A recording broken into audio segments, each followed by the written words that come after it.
Dicecar soal skripsi. Jokowi tentang balik. Tunggu hasil sidang.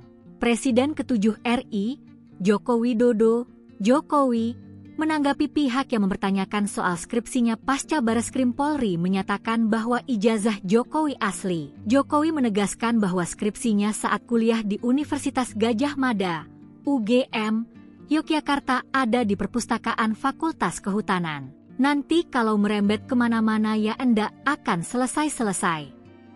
Skripsi ini juga ada di Perpustakaan Fakultas Kehutanan. Dicek lagi aja, katanya kepada wartawan di kediamannya Sumber Kecamatan Banjarsari, Kota Solo pada Jumat, 23 Mei 2025. Setelah ngecek ijazah, ngecek skripsi.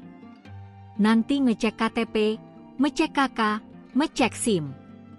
Semua dicek semua, lanjut Jokowi.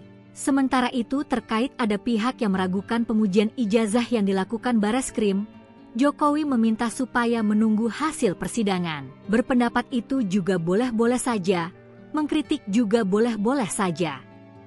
Tapi kan ada aturan mainnya. Ada batasan-batasannya, tandas Jokowi.